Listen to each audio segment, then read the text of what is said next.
دې تجارت لتلو د تجارت نه راواپس او ډېره ګټه یې کړې وه د دا طریقه وه چې د تجارت نه راواپس شو ګټه به یې وکړه نو بیا به یې عامو د مکې معظمې خلکو له دعوت کو ډوډۍ به یې کوله د خوراک اشیاء د څښاک اشیاء شراب وغیره چې په هغه زمانه کې لا حلال دا به یې ورکول او ډېره بهترین ډوډۍ به یې کوله اکثر به یې وحلالو ګډان او چیلي به یې لالول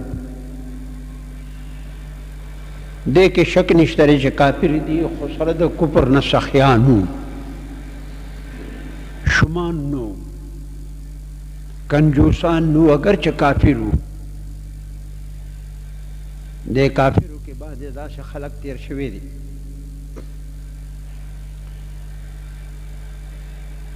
چې د غر په سر به د کور اور به یې بل کړی و د دې دا مطلب و چې عربو کې ډېره زیاته سختي ده اوسه پورې د دې اور بلولو به دا مطلب و که یو مسافر په دې لار د غر د لاندې رواني ټوله شپه به اور لګېدلی و دې دلته راشي دته به خوراک میلو شي څښاک به میلو شي بستره به ورته ورکړو شپه به په ارام تېره کړي بیا چې سبا چته ځي نو ځي دي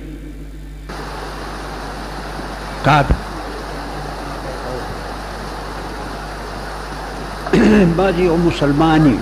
خویونه یې د کافري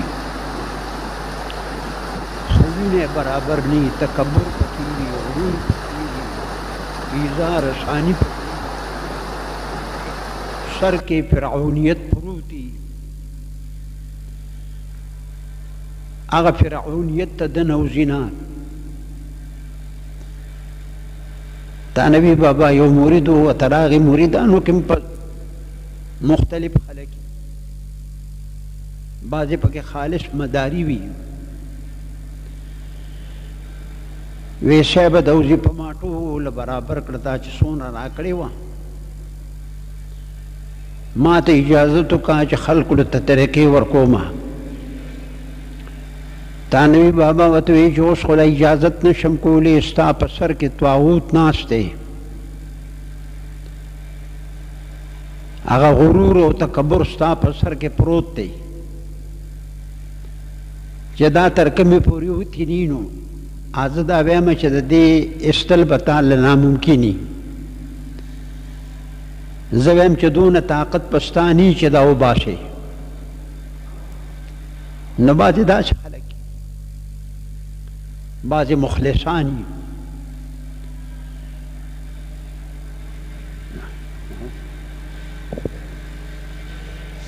هغه ملګري ته واس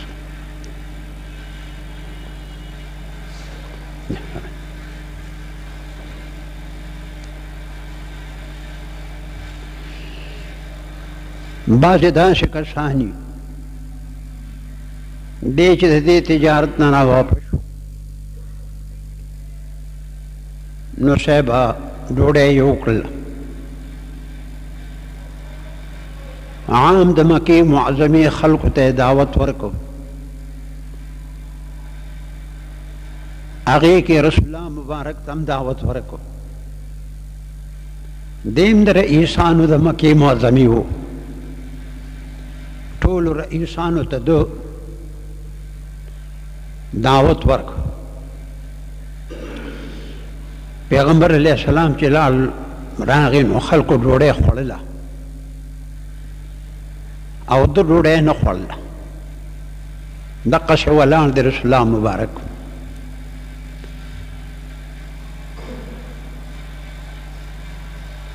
دا عقبه ابن ابي معيط راغی رسول الله ته ویې ولې ډوډۍ نه خورئ وی ډوډۍ زه داسې نه خورم زه په شرط باندې ډوډۍ خورم وی ستا څه شرط دی وی شرط زما دا دی چې ته به دا کلمه ووایې چې لا اله الا الله محمد رسول الله دا کلمه ووایې نو زه ستا ډوډۍ بیا وخورم که بیا یې نه خورم ما راته وی چې زبردست خلک وو اگر چې کافر وو. دا کلمه عقبه ابن ابي معيط ویله. چا ورته وی دا ولې وی یاره دونه علوي شخصیت زما د کوره بې ډوډۍ ځي. دا د انسانیت تقاضا نه ده. او دی چې کم دی که نه رسول الله مبارک کېناست ډوډۍ یې وخوړله. ښه په شوق سره هغه کلمه وویله او رسول الله ډوډۍ وخوړله او بیا لاړه خپل کور ته. د دې عقبه ابن ابي معيط یو بل دوست و چې هغه د رسول الله د ده نه هم زیات دشمن و. د ده نه هم زیات دشمن دی.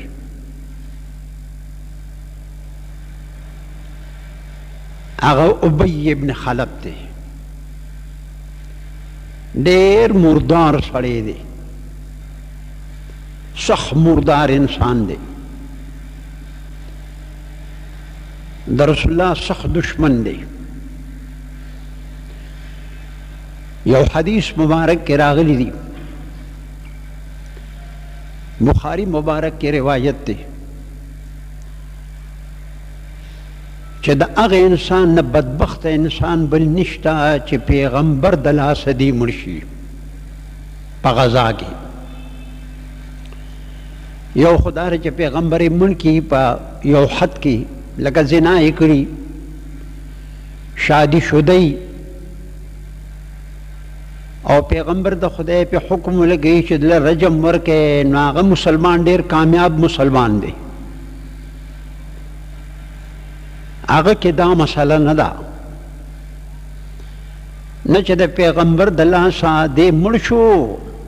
په غزا کې نه ګورې، په غزا کې، په غیر د غزا کې نه، په حد کې نه دی مړ کړی. حد کې خو رسول الله ډېر کسان مړ کړي دي. ماعز صاحب مبارک باندې حد جاری کړی دی. بیا رسول الله فرمایل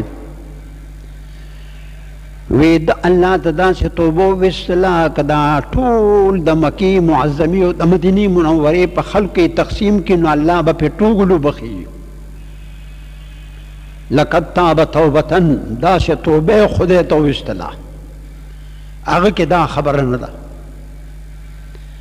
نه چې په غزا کې د پیغمبر د خدای د لاسه مړ شو. دا ډېر بدبخته انسان دی. ولې؟ ځکه چې نومي پیغمبر یو لک څلېرویشت زره پیغمبران چې راغلي دي دا د عالم دپاره رحمت دي. قرآن عظیم مبارک هدى للعالمین،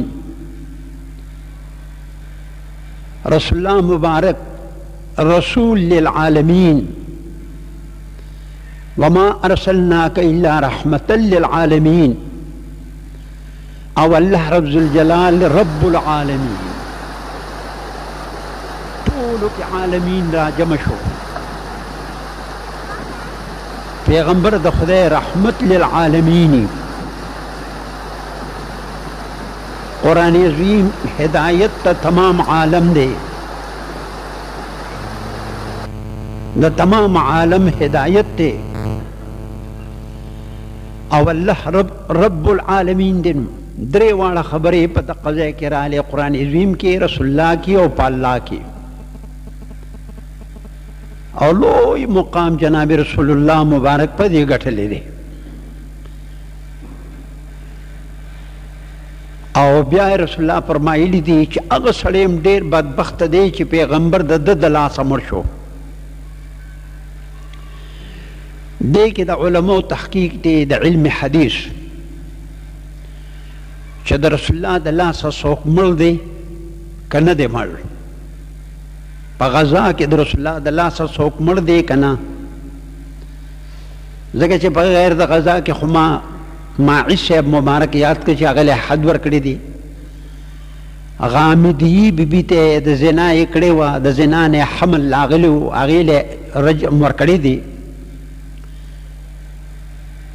نو داسې څوک شته چې د پیغمبر د خدای د لاسه وفات دي او داسې وښیه چې پیغمبر د ده نه وفات دي دا دوه خبرې راغلې یروره مسلمانه هغه سړی بدبخته دی چې پیغمبر د لاسه مړ شو هغه سړی بدبخته دی چې پیغمبر د ده د لاسه مړ شو دې دواړو دپاره مثال وښیه زکریا علیه السلام مبارک قتل شوی دی یحیی علیه السلام مبارک قتل شوی دی شعیب علیه السلام په ونه کې په اره باندې ریبلی شوی دی او د خدای پاک کارونه دي په دې نیکان پوهېږي هر سړی پې نه پوهېږي غرور والا سړی پې نه پوهېږي دا شعیب علیه السلام د خپل دشمن نه تښتېده نو لار نه وه اونې ته یې ویې ماله لار راکړه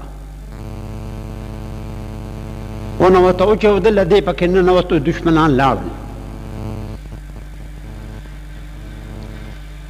وی هلکه سړی خو شو دا خبر نه دی چې ونې راخ کو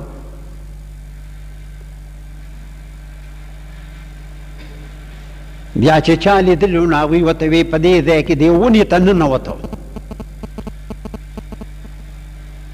کافر راللو غټ اره پیدا کړه دا ونه یې اره کړله شعیب علیه السلام یې په منځ دوه کړه د خدای کارونه دي خو په دې نیکان پوهېږي هر څوک پې نه پوهېږي وی الله دا کار په ده باندې ځکه وکړو تا ونې ته چغه وواله ما ته به دې چغه والې وه په دې نیکانو علما پوهېږي دا د هر سړي کار نه دی تا ولې دې ونې ته چغه وواله ما ته به دې چغه والې وه نو د دوی نه به مې اسمان ته پورته کړې وي دا کار دی ولې نه کوو دا خبرې دي د پیغمبرانو د خدای پیغمبر علیه السلام سره داسې خبرې ډېرې زیاتې راغلي دي لیکن عوام پې سم پوهېږي نه روره خبره خرابه کي موږ یو څه ووایو هغه چې بیا باطل لاړ شي بل څه وایي خبره خرابه کي